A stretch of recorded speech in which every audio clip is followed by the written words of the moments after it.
All right, it is preparing to live stream, and screen sharing will start now.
All right, everybody. So we're here. I went ahead and started I stopped my screen share. Um, Buenas noches, buenas tardes, depending where you're at. I understand we have some viewers from the West Coast and other places. So, welcome to La Esquina En Movimiento. This is our ongoing reading series as part of La Esquina. This is the reading series that is co-sponsored and co-curated by the Dita de Poets. My name is Rich Villar. I am your host for the evening, and I just wanted to welcome everybody and see if I can pin myself here. Okay, cool, excellent. We're a little bit new to the technology. There might be a couple of uh, random hiccups here and there, but I hope you will indulge us. In either case, we are honored to have with us as a special guest Martin Espada, who is with us. and he's on gallery view. So he's waving at us now. All right.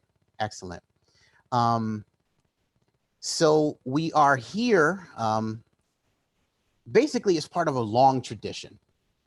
Poets who use the art of poetry to stir the imagination into action toward new realities. The Puerto Rican poet and independentista Clemente Soto Vélez laid this out for us many years ago. When asked about the role of the poet, he said that to be a poet means to be prepared to set humanity on fire, and to make that fire, and from that fire to make light, to snatch away the power possessed by ignorance, to transform shadow into total illumination, to never acquiesce. In this vein, the role of the poet has never been more important.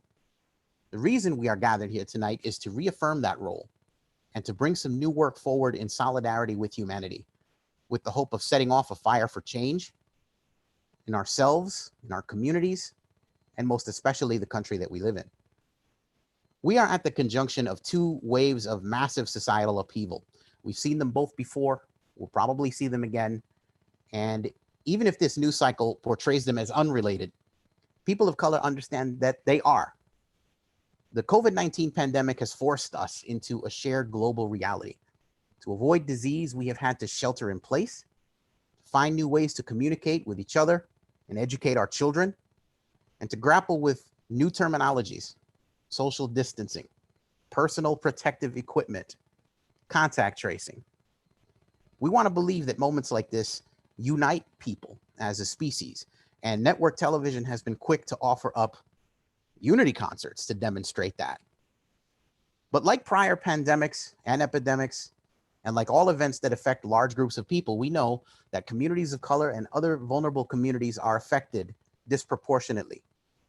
Because we learned about that term, because we also learned about the term essential workers, which include food workers, grocery store workers, trucking and shipping, migrant farm workers, medical workers, and many others who drive our communities forward.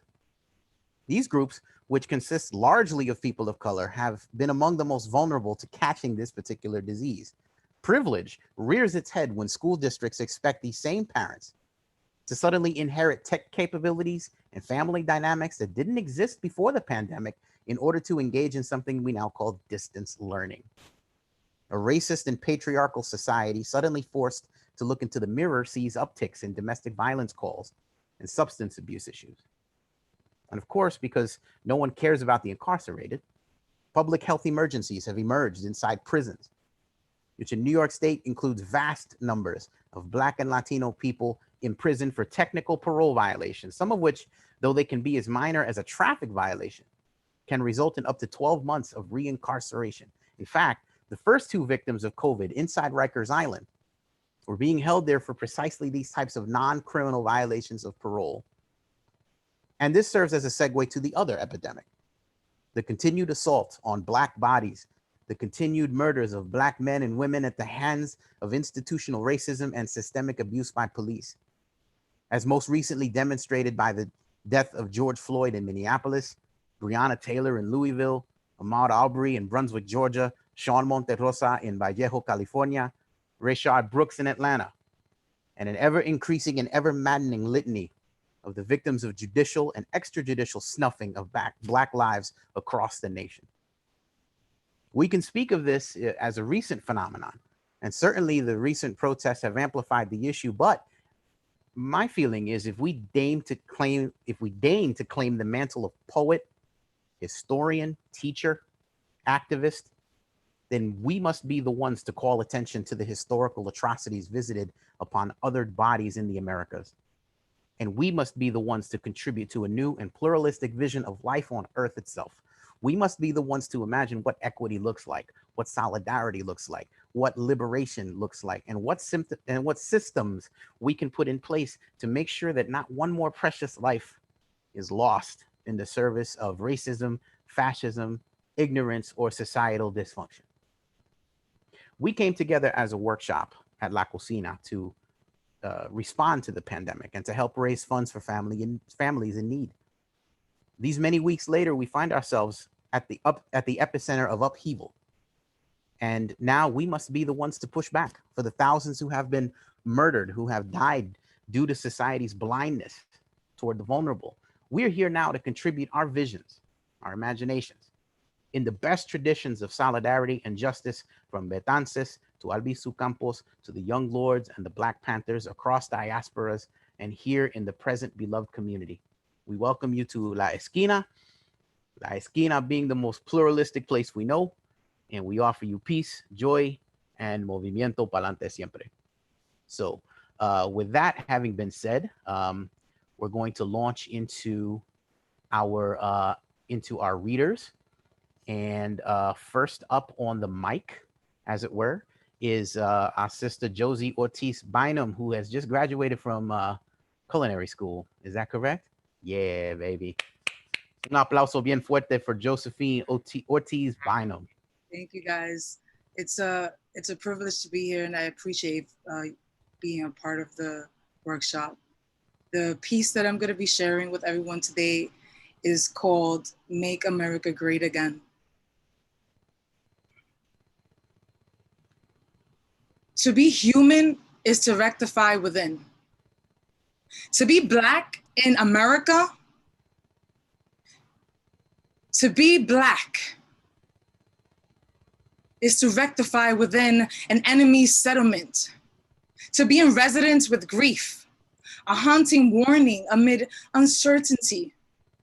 We invoke, implore, Mama, Mama, Mama, I can't breathe. Let us pray. We the people, for the people. To be American will not be to settle for the survival of the white Americans' comforts. To be American is to not be allowed to congregate the act of survival.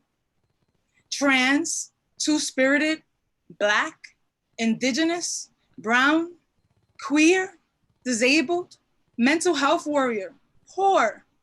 Inhale, inhale. For their wives, forgive them, for they do not know what they do. For their husbands, forgive them, for they do not know what they do. For their daughters, forgive them, for they do not know what they do. For their sons, forgive them, for they do not know what they do. For their significant loved ones, forgive them, for they do not know what they do. Let us never forget.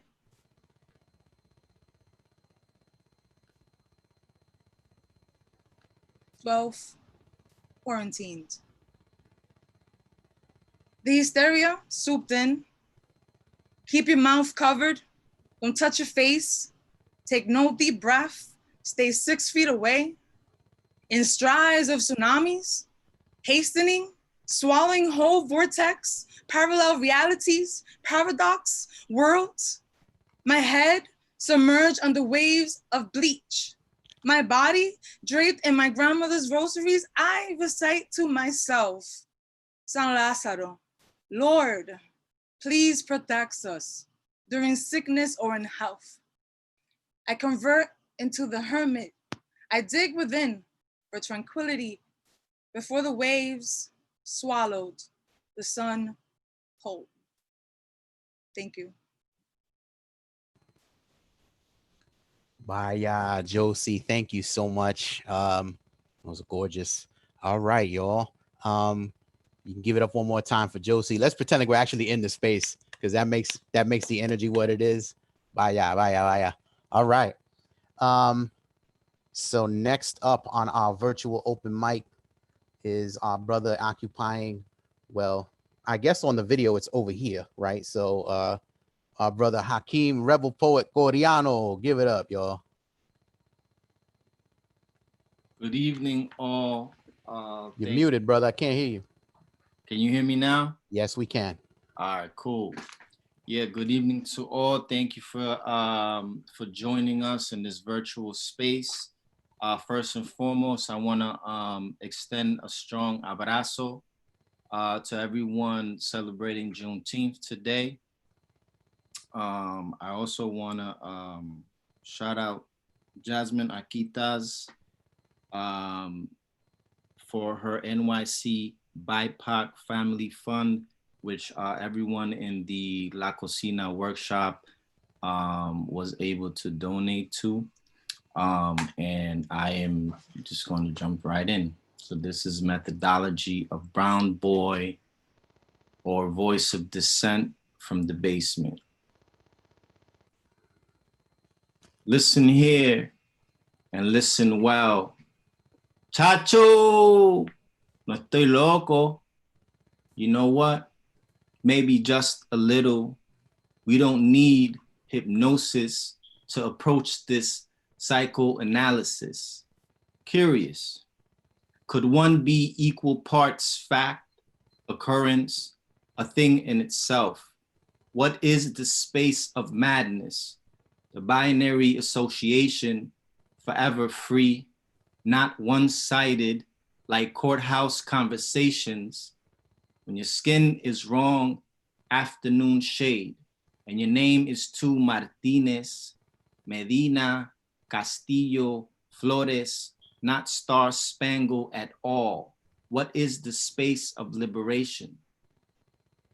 Yo, remember?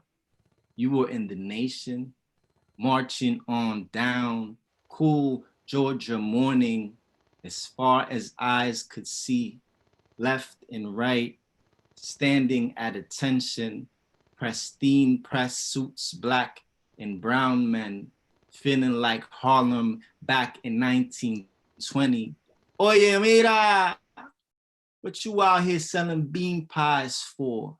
Shouldn't you be home eating Goya beans? Fanon said it all. How duple meter voice rises out of oppression, speaking survival into hostile spaces, regardless of your interpretation. Tell me, what is the artistic limits of action for poets? When you are the mirror, oppressor psychosis, fear of retribution, pendulum set free, what is the space of tragedy? Take note of this text, from the streets of Harlem to the Caribbean oceans, exploring the depths of Blackness, being reflected back to it and from it.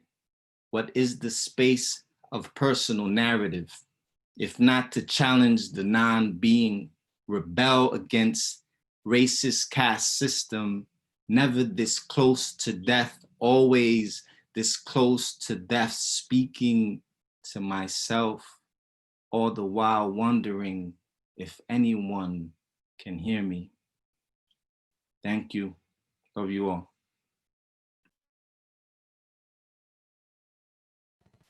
All right, give it up one more time for our brother Rebel Poet. Thank you so much for that. And the note about Juneteenth and in solidarity. Yes, absolutely, brother. Appreciate you. All right. I don't remember which member of the Brady family it was that occupied like the bottom center. But it is definitely our sister Maria Ilfame Malafama Sosa. Give it up for her one more time. Thank you, thank you. Happy Juneteenth, y'all. Thank you for this space. And my piece is titled Remote Learning. ¿Cómo educarlos si todo que me enseñaron fue mentira? Una niña nacida en una tierra malparida, sin querer, así fue y se fue creciendo. No entiendo la injusticia. Dicen, si haces caso y no eres culpable, no te harán daño. ¿Quién? ¿A mí? Pero si no me dieron las instrucciones, ¿qué? ¿Qué? ¿Qué? No entiendo la justificación de la injusticia. Falté a la escuela ese día. Pienso. No sé qué pienso. Le mandé un mensaje a la pana mía. ¿Tomaste notas? Lo que salió de su boca provoca mucha examinación y otras cosas. Si tú naciste aquí, donde me dijeron, eres libre. Quizás, pero ellos no. Oh, porque no quieren. No, porque ustedes no creen. No creen que arrodillar no es protestar, pelear no es contestar, cambiar bandera, aprender a sacrificar, no hacer nada, no se aceptará, gritar porque no me van a callar. ¿Qué cosa? Creer que uno está a salvo en su propio cuerpo, propia cama, propio cuarto, propia casa, propio carro, propio terreno. Nunca fue lo suficiente ser dueño de su propia negritud. Quieren quitarle su alma y aliento también. Dicen, aquí no discriminan, aquí todos aprenden. Some of y'all still ain't learned the lesson. Thank you. All right. Vaya, vaya. Gracias, Maria. Yeah, all the way. She came to us straight out of the van, yo. She was in transit and came out that joint and just dropped a beautiful one. Thank you very much. All right. Next up on our mic, fellow Jerseyite. Well, not originally, but you know, we'll take you anyway. Give it up for Maria Milagros.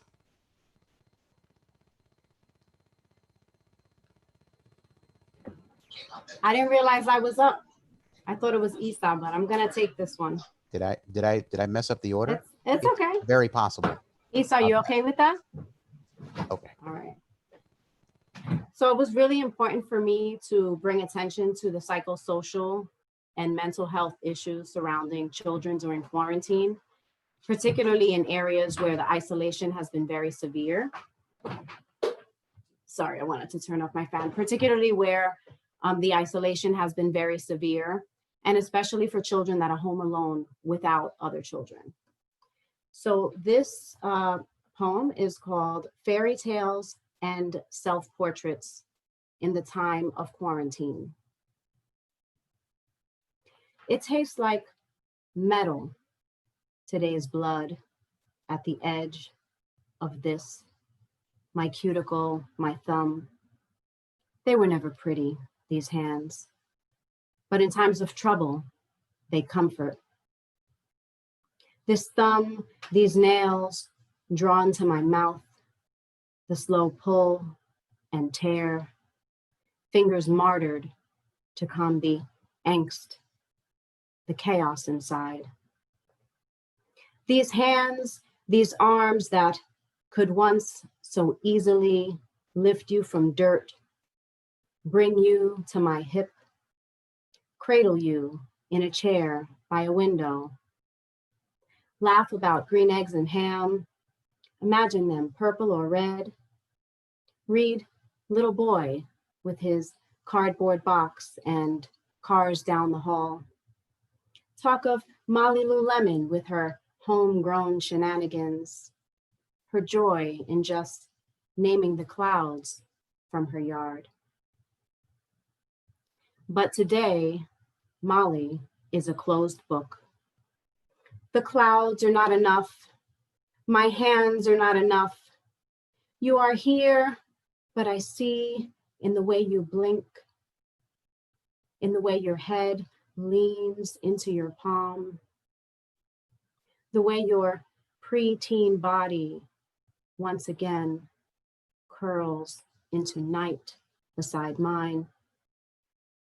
The state of your brown irises caught on a branch in the distance, that you are with Gretel in the woods. Your hands open but empty, crows collecting crumbs. Your feet facing forward, your mind looking back. What up ahead? Where are they, these hands that drew the curtain, that broke the glass, that latched and unlatched the belt from the hook, pushed the prong into the strap like bone into flesh? These hands that long ago fashioned rosary out of shoestring for the injured mourning dove. Who in this story will I be if these hands, these arms cannot find you?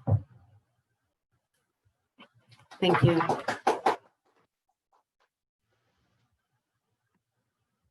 Fuerte aplauso hasta en la misma casa de ella. It's beautiful. We have she has her own little aplauso. That's beautiful. Maria, thank you so much. I appreciate it.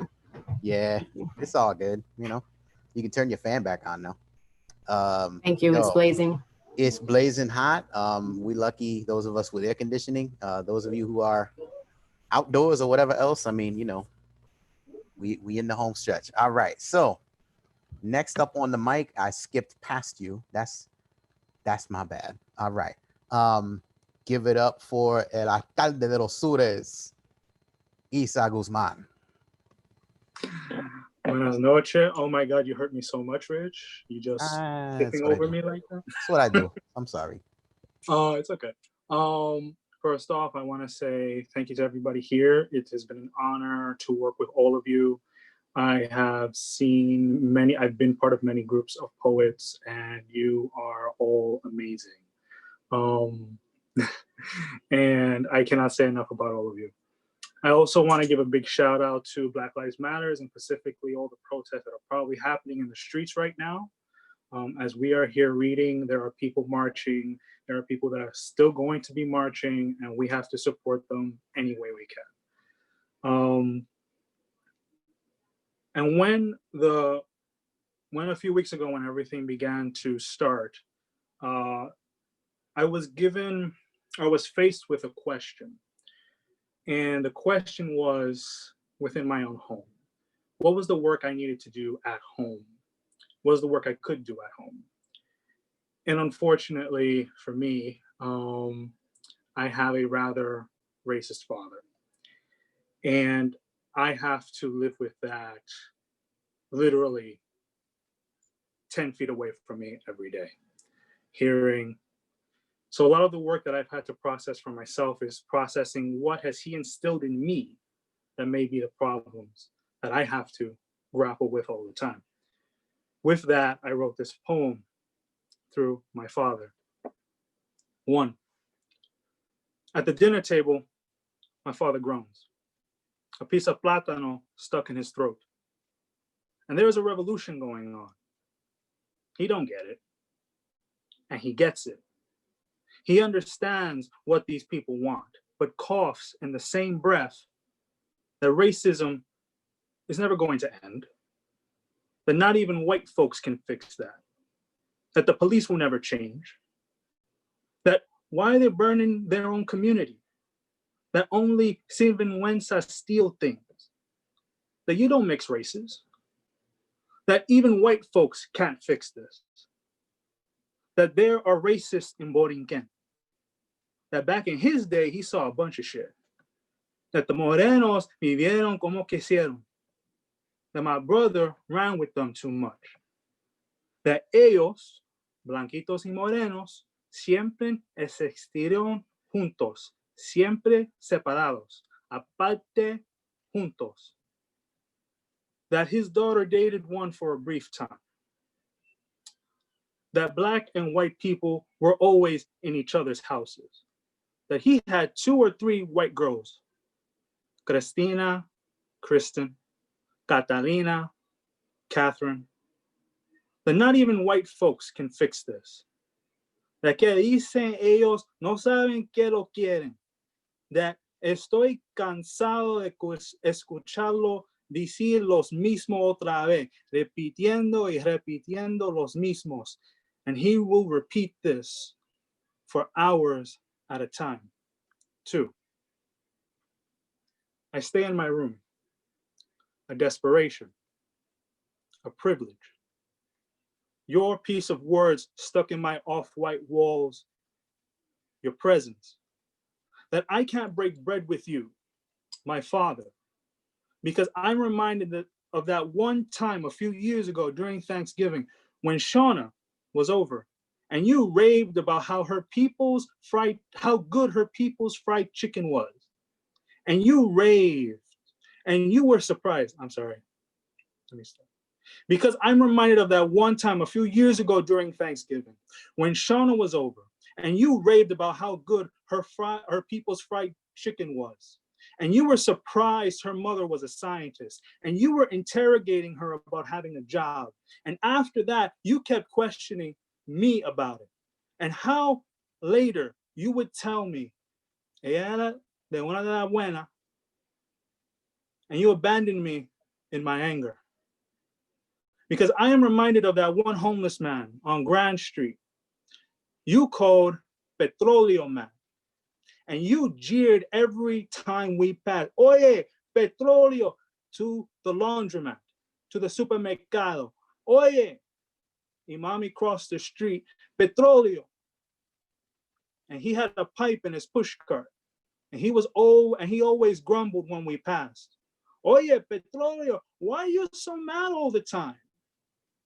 And I asked you once, why did you call him that? And what did petróleo even mean? And you answered me, because he was dirty. So dirty, his skin was extra black. And one day, he disappeared. Push cart and pipe, rags and machete, Moses staff and all, split the scene. Until one day, years later, from noon and ditch school, from the book of the dead, from the book of coming forth of day, from the book emerging forth into the light, I saw him, still homeless and tired. And my first instinct was to cross the street. And my first instinct was to cross myself. And instead, we traded gazes. Instead, I walked faster into confusion and felt abandoned in my shame. Because 2.5 years ago, you told me your brother was darker than you. And you say he forcibly brought you here. And you say your mother loved him too much. And you called him ugly, called him Indio. And you say it's his fault. You didn't live with your father. Said he didn't have a father. And you say you've lost all the pictures, never took them. Someone took them. And you say he was punishing you, but you don't know why. Que no sabe por qué, que nos puso en esta mierda. And then I find out this. Jaime, your brother, era blanquito, como tú. And why would you lie about something like that? And why did you utter language with dark features? And how easy was it for you to tell it like that? And this father sent me into ghost. I am lost and you left me losing. 3, I sit with you sometimes and ask questions because little else of you offers me solace because I am uncomfortable with myself around you. Every day, a new turn of the same story.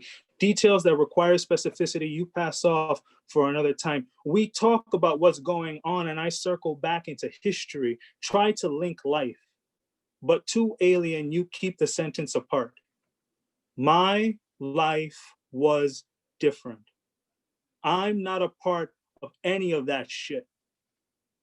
I don't understand. That is not how it happened. These people aren't doing what they're supposed to. Why do people act this way? Sometimes you repeat the things I say as if you had said them yourself. We reach through a tangle, teach through a tangle of time. Sometimes you repeat the things I say and change its meaning just enough to keep us going back and forth. And then I leave when I've had enough. I sit with myself for hours, even untangling myself from you. I sit with myself for hours odd and tangle myself further. Thank you so much.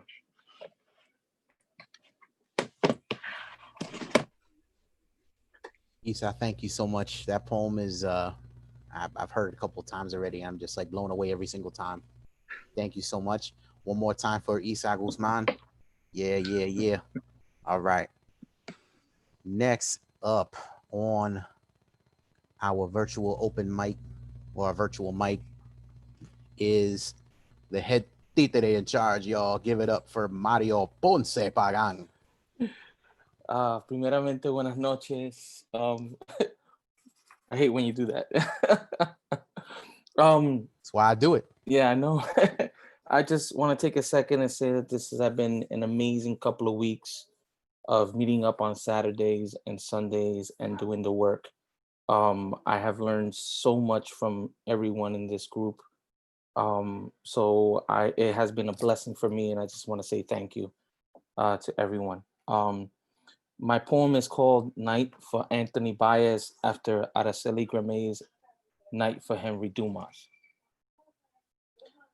Anthony Baez, 1965 to 1994, did not die porque he was overwhelmed by the beauty of El Yunque or of old age, surrounded by loved ones, celebrating a long, good life. 1:30 a.m. Thursday, El 22, La Jara parked drinking Folgers, filling out paperwork, wasting taxpayers' money, sometimes sleeping, waiting. David and Anthony reliving Super Bowl 25. Anthony is 5'6", 270 pounds, Edie's son. David's big brother, Maribel's husband, security guard, student, not a father yet, visiting from La Florida. Looking forward to Navidad, thinking of Mami's Bustelo, aguinaldos, parrandas, Papi's Coquito, thinking, vamos pa aquí, vamos pa allá, on December 22nd, pre-gaming. Anthony takes a snap. David runs 10 steps, slants right. Sin querer, the pass will hit Lavodi's car. Aggressive cop, 11 excessive force complaints. His sergeant present, como si nada. Arrest David. Anthony will protest. Francis chokes out Baez, 29. Mount Hope said he heard Anthony say, no puedo respirar. Cameron will be renamed Anthony Baez Place. Nochebuena will be indefinitely canceled. La Noche dice, please don't shoot. My hands are up. La Noche went jogging. La Noche only had a wallet in his hand. La Noche was playing in the park. La Noche just wore a hoodie. La Noche is asking for mommy. La Noche was sleeping in a car. La Noche di que committed suicide in prison. La Noche was home. Died. We'll die today. We'll die tomorrow. We'll continue dying. And the night just wants to live. The night will stretch out his arms, will invite Anthony to drink Pritorro before he's introduced to Jesus, Yayana Jones, Yadran Cimental, y Héctor Morejón, Antonio Pérez, Ernesto Javier Canepa Díaz, Rubén Villalpando, Joaquín Hernández, Jesse Hernández, Joshua Omar Garcia, Sean Monterrosa, y Tamir Rice, Trayvon Martin, and Michael Brown, y Philandro Castillo, and Eric Gardner, and Alton Sterling, y Sandra Bland, Yamad Aubrey, and Breonna Taylor, and George Floyd will toast also.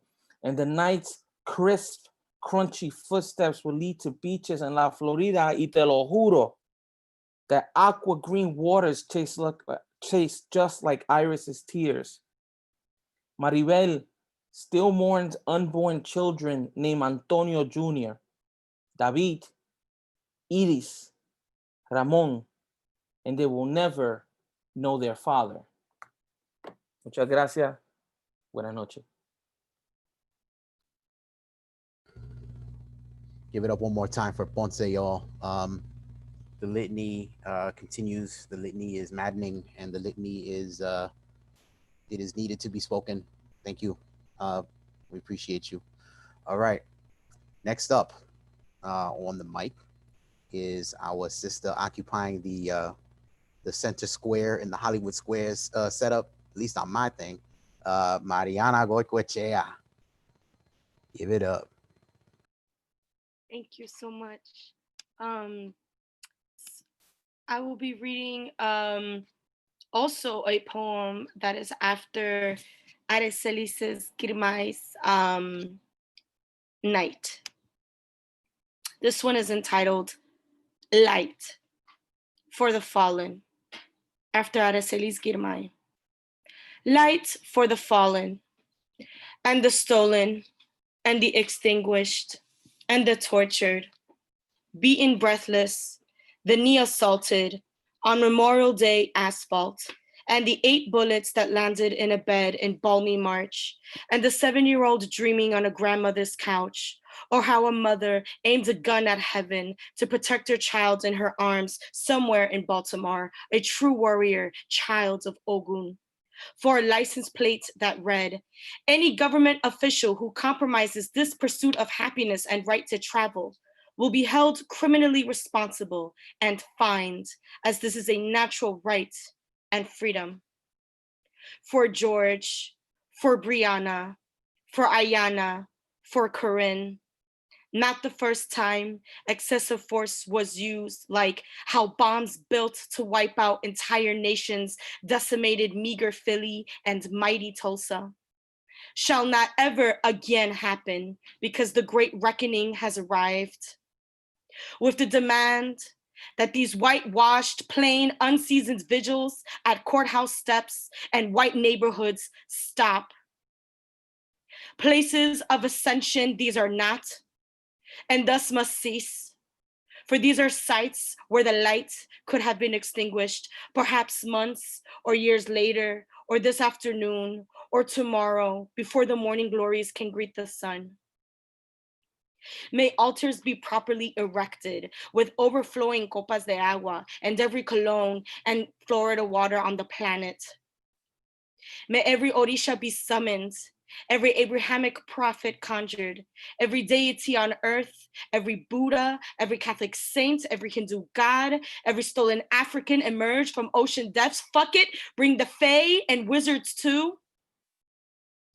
May they come in single file, barefoot and ready to catch hands as we slit goats at the throats, pluck pigeons down to the wingtip, smother beakless chickens in glitter, sprinkle the blood sacrifices over fire, bring cheap-ass incense sticks too, the ones made out of elephant dung from the bodega owned by Yemeni ox. They too know war, what it's like to starve everywhere. Bring the treats, snacks and sweets, salty foodstuffs and toys for the internal elevation. May a million lit wicks set all the rooms ablaze. Chop every cop's hands, turn every gun a lily. Let it be Saint-Domingue, let it be Bois Caiman, let it be Puebla when the French arrived. May we come out, ash smidgen, collecting all the melted candles, like milk maidens, robust and modest, as we scream at the top of our COVID lungs at our new creation, let there be light. Luz y progreso. Luz y progreso. Luz y progreso.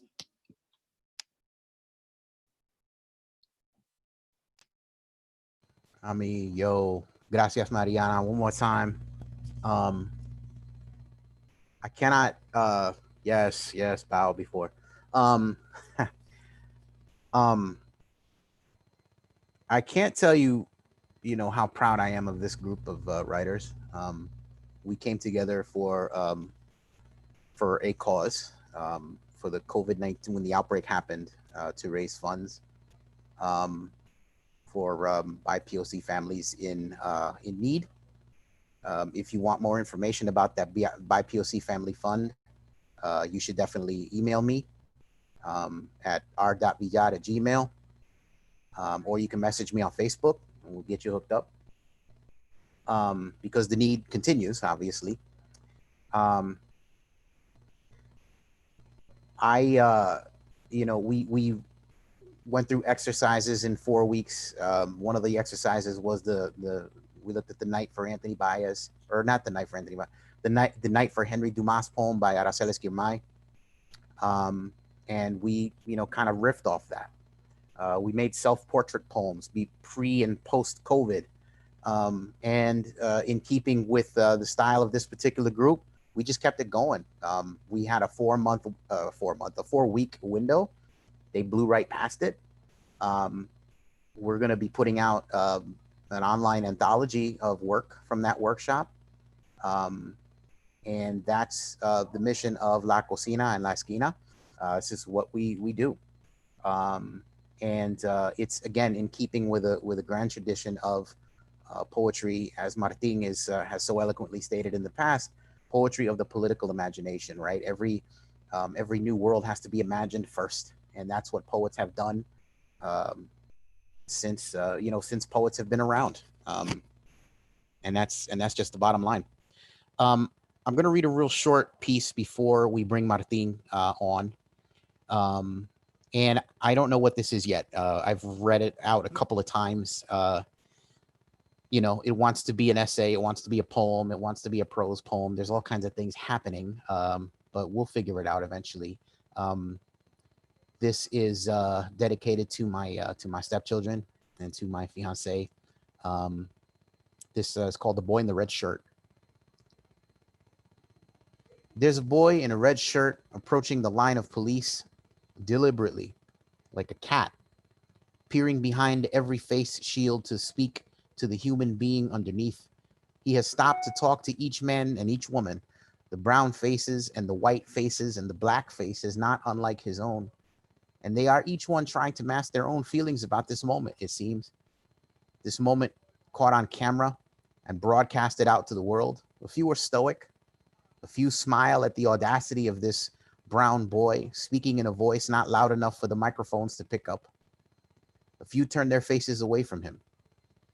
The boy in the red shirt isn't here to pander for the news crew or break his fist off on something or somebody. He has already moved back once under the police phalanx marching forward. He has already seen and heard the flashbangs in front of the headquarters for the AFL-CIO in Lafayette Park down the street from the White House. He's here to talk, to give the soldiers in front of him a new set of orders to follow. The boy in the red shirt is tall, lean, doesn't raise his voice, wears a full backpack and a bottle of water, looks like he hasn't seen a barber and won't for a while. His gait, his big hair, his height and build, his refusal to acknowledge the camera behind him are not unlike the way my stepson occupies this world now. He could have just as easily been walking to the bus or alongside his mother to school or sitting in my living room playing the hero or the anti-hero on his favorite PlayStation game. The other day, my stepson responded to a speech he heard on YouTube in a way that showed us that he'd been listening to his mother's lessons, maybe even a lecture of mine too. Kids are funny like that. One minute you wonder if you've been talking to a wall or the empty room, and the next they're writing dissertations around you. Or they say something quietly and without taking their eyes off you that stops you cold and makes you realize that you have to gird them for something they will never learn unless you teach them. Every human being has the responsibility to fight back against a historical perspective and understand that none of this upheaval happens for no reason. Yes, you are responsible to know these things. You are responsible for dismantling the very social contract if it means that people will continue to die within it.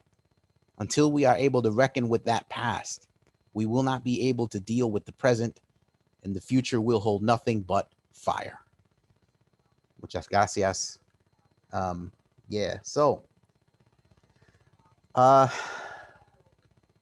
with that in mind, and we are honored to have our guest with us. I'm going to read his bio. The full bio is a mile long. I'm just going to kind of read the one that's on the site, and then he'll come up and read a full slate of poems, and that'll be that. So Martin Espada, esteemed professor, my mentor, was born in Brooklyn, New York in 1957. He has published almost 20 books or over 20 books as a poet, editor, essayist, and translator. His latest collection of poems from Norton is called Vivas to Those Who Have Failed. Other books of poems include The Trouble Ball, Republic of Poetry, Alabanza, A Mayan Astronomer in Hell's Kitchen, Imagine the Angels of Bread, City of Coughing and Dead Radiators, Rebellion is the Circle of a Lover's Hands. His honors include the 2018 Ruth Lilly Poetry Prize, the Shelley Memorial Award, the Robert Creeley Award, the National Hispanic Cultural Center Literary Award, an American Book Award, an Academy of American Poets Fellowship, the Penn Revson Fellowship, and a Guggenheim Fellowship. The Republic of Poetry was a finalist for the Pulitzer Prize. The title poem of his collection, Alabanza, about 9/11, has been widely anthologized and performed. His book of essays, Zapata's Disciple, was banned in Tucson as part of the Mexican American Studies program outlawed by the state of Arizona, a state which to this day does not practice any kind of social distancing or mitigation measures at all. So Arizona is, yeah, they suck. And not the people who live there, but y'all got to change that. And has been issued in a new edition by Northwestern University Press. A former tenant lawyer in Greater Boston's Latino community, Espada is a professor of English at the University of Massachusetts in Amherst. And one thing that was not in this bio was the fact that he is the editor of a book, an anthology called, wow, does the title escape me, Martin? I'm so sorry. But it is Poems of Outrage and Empathy in the Age of Trump, What Saves Us. God almighty. Okay, let me shut up and bring on the esteemed Martin Espada.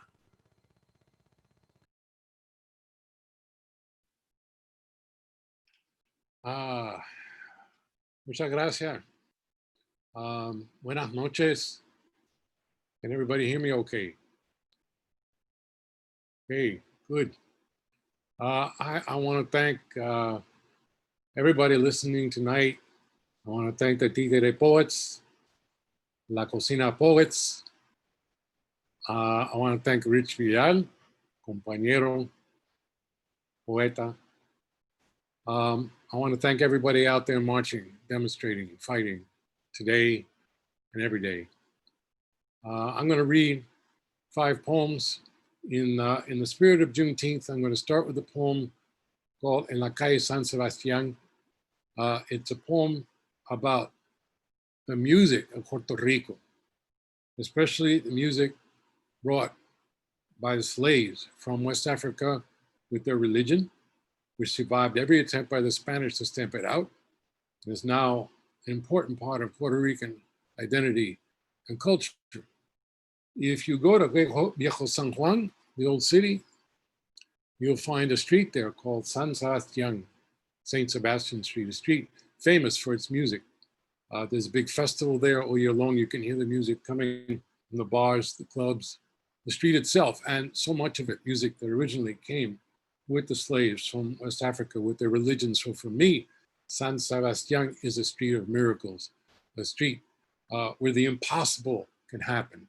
The end of war, the return of the dead, the defeat of racism, pandemic.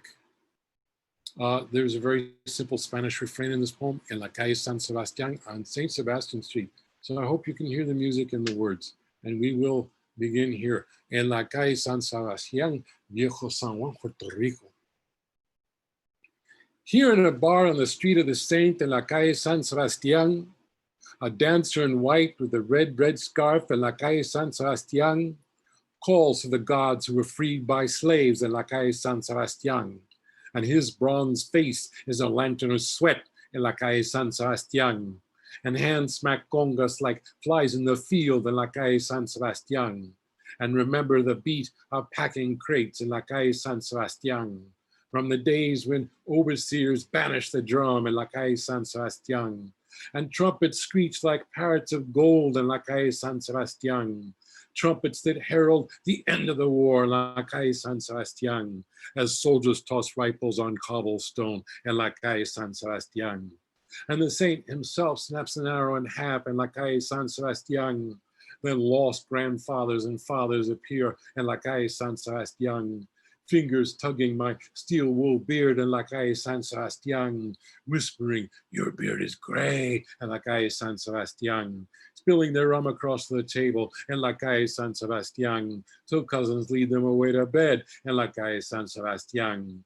And the dancer in white with a face of bronze in La Calle San Sebastian shakes rain from his hair like the god of storms in La Calle San Sebastian, and sings for the blood that drums in the chest in La Calle San Sebastian, and praises the blood that beats in the hands in La Calle San Sebastian and La Calle San Sebastian.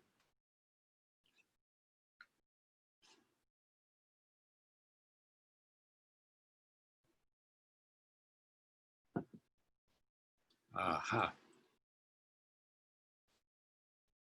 Another poem for Juneteenth. I wanted to write a poem about vision and visionaries in an age of pandemic, in an age of racial oppression. So naturally, I wrote a poem about the cholera epidemic of 1856 in Puerto Rico. And a man by the name of Dr. Ramon Emeterio Betances. Now, some of you know who that is, some not. For the benefit of those who do not know, Dr. Ramon Emeterio Betances, 1827 to 1898, was a Puerto Rican revolutionary. He was an abolitionist, he was an essayist, he was a novelist, he was a diplomat, and he was a physician. He was born in Cabo Rojo, of partly African descent. He received his medical degree in Paris. He returned in 1856 to a cholera epidemic in Puerto Rico that killed 25,000 to 30,000 people, including 10,000 slaves. Betances played a major role fighting the epidemic in Mayagüez and elsewhere. Simultaneously, he emerged as an organizer of abolitionist secret societies and was forced into exile.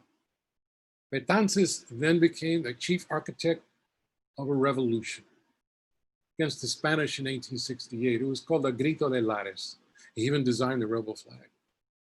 The insurrection failed, but slavery was abolished in 1873, and the spirit of liberation we inherited from Dr. Betances lives on in our community, in our struggle today. So, this is a poem called The Five Horses of Dr. Ramon Emeterio Betances. Mayagüez, Puerto Rico, 1856. 1. The first horse. Cholera swarmed unseen through the water, lurking in wells and fountains, squirming in garbage and excrement, infinitesimal worms drilling the intestines till all the water and salt would pour from the body, till the body became a worm, shriveling and writhing, a slug in salt, till the skin burned blue as flame, the skin of the peasant and the skin of the slave gone blue, the skin in the slave barracks blue, the skin of 10,000 slaves blue, the blue death face hidden in a bandana dug graves with the grave diggers who fell into holes they shoveled for the dead. The doctors died too, seeing the signs in the mirror, the hand with the razor shaking. 2. The second horse. Dr. Betances stepped off the boat back from Paris, the humidity of the plague glistening in his beard. He saw the stepmother who fed him sink into a mound of dirt, her body empty as the husk of a locust in drought. He toweled off his hands. In the quarantine tents, there was laudanum by the bitter spoonful, the lemonade and broth. In the dim of the kerosene lamps, there was the compressed cool against the forehead, the elixir of the bark from the cinchona tree. For peasants and slaves moaning to their gods, the doctor prescribed chilled champagne to soothe the belly. For the commander of the Spanish garrison, there was silence bitter as the spoon. 3. At every hacienda, at every plantation, as the bodies of slaves rolled one by one into ditches, all hip bones and ribs, drained of water and salt, stripped of names. Dr. Betances commanded the torch for the barracks where the bodies were tangled together, stacked up as if they never left the ship that sailed from Africa, kept awake by the ravenous worms of the plague feasting upon them. Watching the blue flames blacken the wood, the doctor and the slaves saw another plague burning away, the plague of manacles scraping the skin from hands that cut the cane, the plague of the collar with 4 spikes for the runaways brought back. 4, the 4th horse. The pestilence of the masters, stirred by spoons into the coffee of the world, spread first at the marketplace, at auction, the coins passing from hand to hand. So Dr. Betances began at church with 25 pesos and pieces of 8. Pirate coins dropped into the hands of slaves and dropped into the hands of masters, buying their own infants at the baptismal font. The secret society of abolitionists shoved rowboats full of runaways off the docks in the bluest hour of the blue night, off to islands without masters. Even the doctor would strangle in the executioner's garrote, spittle in his beard, if the soldiers on watch woke up from the opiate of empire. 5, the 5th horse. The governor circled his name in the name of empire. So Dr. Betances sailed to exile, the island drowning in his sight. But a vision stung his eyes like salt in the wind. In the world after the plague, no more plague of manacles. After the pestilence, no more pestilence of masters. After the cemetery of cholera, no more cholera of spikes or executioners. In his eye burned the blue of the rebel flag and the rising of his island. The legend calls him the doctor who exhausted 5 horses, sleepless as he chased invisible armies into the night. Listen for the horses.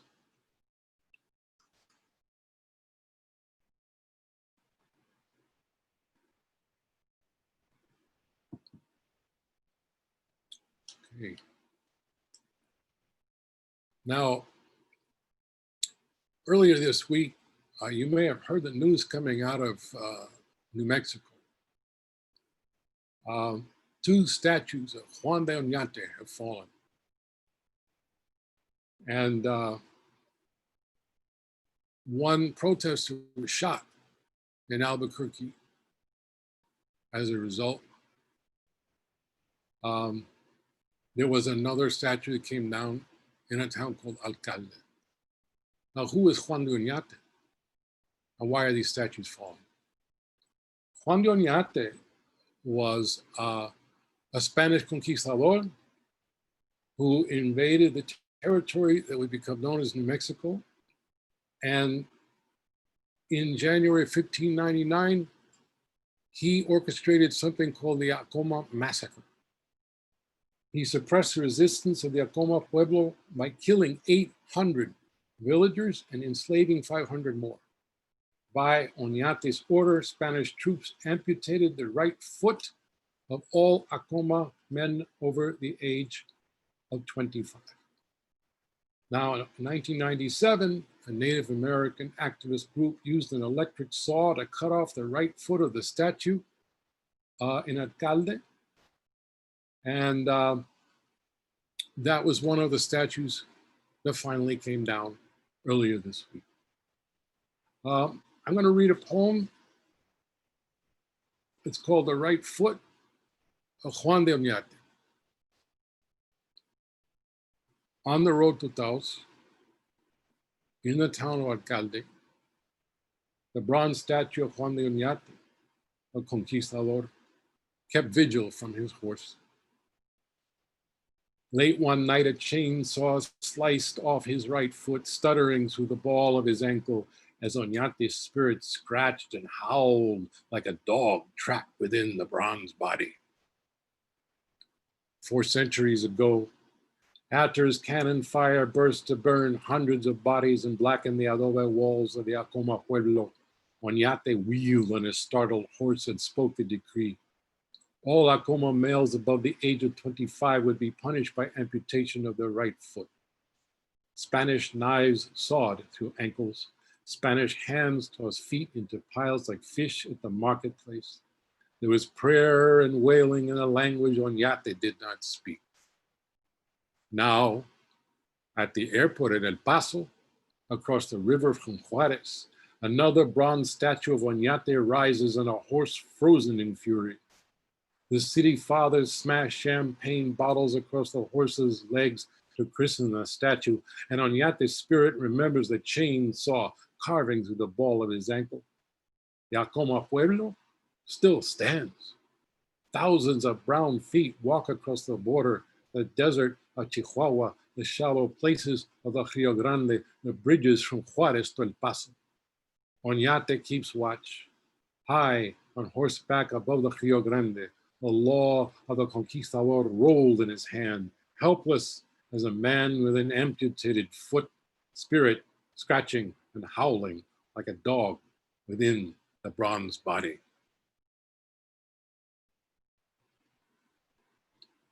So, cuando Oñate se acabó, adiosito, he's gone.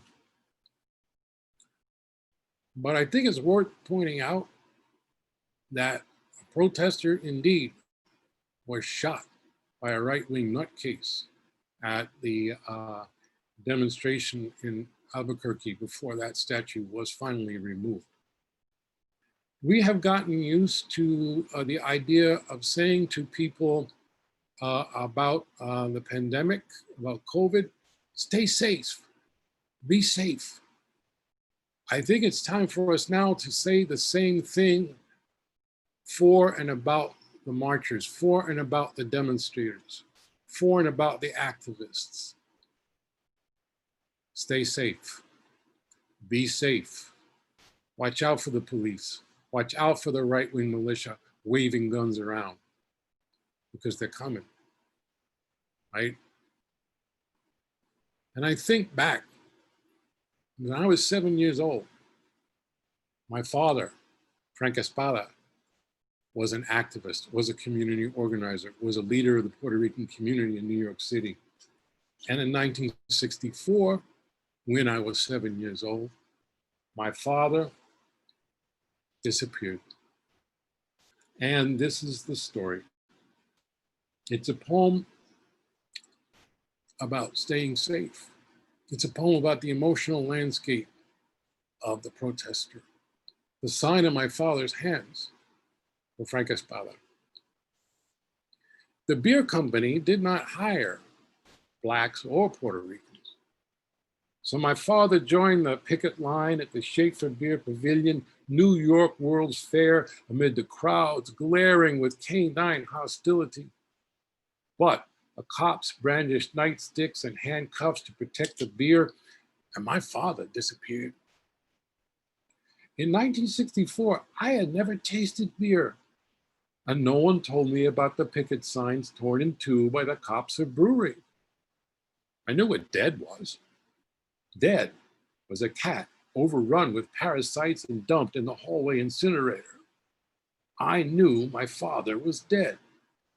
I went mute and filmy-eyed, the slow boy who did not hear the question in school. I sat studying his framed photograph like a mirror, my darker face. Days later, he appeared in the doorway grinning with his gilded tooth, not dead, though I would come to learn that sometimes Puerto Ricans die in jail with bruises no one can explain swelling their eyes shut. I would learn too that boycott is not a boy's haircut, that I could sketch a picket line on the blank side of a leaflet. That day, my father returned from the netherworld easily as riding the elevator to apartment 14F, and the brewery cops could only watch in drunken disappointment. I searched my father's hands for a sign of the miracle.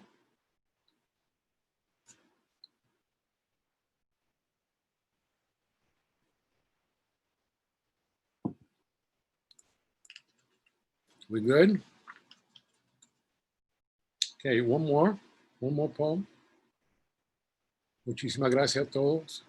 Thank you all very much for listening, for being here. This poem focuses on our other theme for this evening, focuses on the pandemic, on COVID-19, and the impact on the essential workers, the impact on the immigrants, the impact on our community. I'm thinking right now of a place called Chelsea. That's not the Chelsea in Manhattan. It's Chelsea, Massachusetts. Chelsea, Massachusetts is a tough little city right across the Tobin Bridge from Boston. It's a gateway city, a city of immigrants. It always has been. And the immigrants today come from the Spanish-speaking Caribbean and from Central America. And so they did a generation ago when I worked there as a tenant lawyer.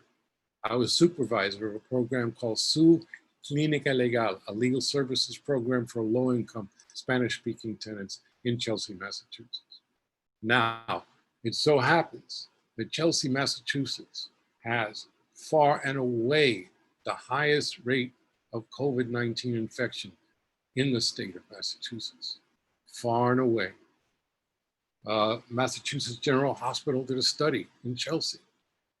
And of the people they studied, they found that 32%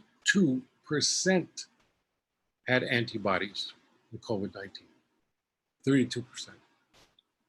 And it turns out that 80% of the people employed in Chelsea are defined as so-called essential workers. And so I am thinking of them as I read this poem this evening. It takes me back to my days as a tenant lawyer in Chelsea, because things have changed, but they have not changed. La lucha sigue, sigue, sigue. This is a poem called Jumping Off the Mystic Tobin Bridge. And I'll close with this one. I close my eyes and see him, windmilling his arms as he plummets from the Mystic Tobin Bridge, to prove me wrong, to show me he was good, to atone for sins like seeds in the lopsided apple of his heart, but mostly to escape from me in the back of his cab, a Puerto Rican lawyer in a suit and tie. I hated the 111 bus.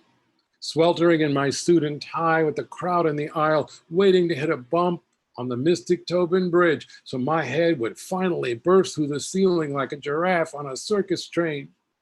I hated the 111 bus after eviction day in Chelsea District Court, translating the landlords and judges into Spanish so the tenants knew they had to stuff their clothing into garbage bags and steal away again, away from the 40-watt squint that followed them everywhere, that followed me because I stood beside them in court. I would daydream in the humidity of the bus, a basketball hero, flipping the balled up pages of the law into the wastebasket at the office as the legal aid lawyers chanted my name. I hated the 111 bus. I had to take a taxi cab that day. "What the hell are you doing here?" said the driver of the cab to me in my suit and tie. "You gotta be careful in this neighborhood. There's a lot of Jose's around here." The driver's great-grandfather staggered off a boat so his great-grandson could one day drive me across the Mystic Tobin Bridge, but there was no room in the taxi for chalk and a blackboard. He could hear the sawing of my breath as I leaned into his ear past a bulletproof barricade somehow missing and said, "I'm a Jose." I could see the 40-watt squint in his rearview mirror. "I'm Puerto Rican," I said. It was exactly 5 p.m. and we were stuck in traffic in a taxi on the Mystic Tobin Bridge. The driver stammered his own West Side story without the ballet, how a Puerto Rican gang stole his cousin's wallet years ago. "You think I'm gonna rob you?" I said in my suit and tie, close enough now to tickle his ear with the mouth of a revolver. I could hear the sawing of his breath. He still wanted to know what I was doing there. "I'm a lawyer. I go to court with all the Jose's," I said. Stalled traffic steamed around us, the breath of cattle in the winter air. Where are you going for the holidays? The driver said. I thought about Christmas Eve in court, eviction orders flying from the judge's bench when tenants without legal aid lawyers or children old enough to translate the English of the summons did not answer to their names. Every year, the legal aid lawyer told the joke about the Christmas defense. Your Honor, it's Christmas. I said to the driver, I will be spending Christmas right here with my fellow Jose's. The driver shouted, what do you want me to do? Get out of this cab and jump off the bridge? We both knew what he meant. We both knew about Chuck Stewart, the last man to jump off the Mystic Tobin Bridge. Everybody knew how Chuck drove his wife to Mission Hill after birthing classes to flash and pop in the dark when he shot her in the head and himself in the belly. Everybody knew how he conjured a black carjacker on the crackling call to 911, the way the Mercury Theater on the Air conjured Martians in New Jersey on the radio half a century before. Everybody knew how 100 cops pounded on door after door in the projects of Mission Hill, locking a black man in a cage for the world to see like the last of his tribe on exhibit at the World's Fair. Everybody knew how Chuck would have escaped cashing the insurance check to drive away with a new Nissan, but for his brother's confession, the accomplice throwing the Gucci bag with makeup, the wedding rings, and the gun off the dizzy bridge in Revere. Everybody knew how Chuck parked his new car on the lower deck, left a note, and launched himself deep into the black water, how the cops hauled his body from the river by lunchtime, and I walked into the office to tell the secretary Chuck Stewart just jumped off the Mystic Tobin Bridge. I said nothing to the driver. I almost nodded yes. In the rearview mirror, I confess, for a flash, I wanted him to jump. The driver, the cops, the landlords, the judges all wanted us to jump off the Mystic Tobin Bridge, all wanted us to sprout gills like movie monsters so we could paddle underwater back to the islands, down into the weeds and mud at the bottom, past the fish plucked rib cages of the dead, the rusty revolvers of 1,000 crimes unsolved, the wedding rings of marriages gone bad, till we washed up on shore in a tangle of seaweed, gasping for air. Last night, still more landed here. Clothing stuffed in garbage bags to flee the god of hurricanes flinging their houses into the sky, or the god of hunger slipping his knife between the ribs. Not a dark tide like the tide of the Mystic River, but builders of bridges. You can walk across the bridges they build, or you can jump. Muchas gracias. Thank you very much. All right.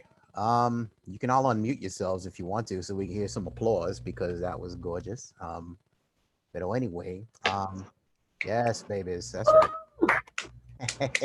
Awesome. Gracias, maestro. Amazing as always. Awesome. Bueno, mi gente. Sorry, go ahead, Martin. I'm sorry. Oh, I just wanted to say thank you again. Gracias. Just, you know, I've been hearing about the Títere poets in La Cocina.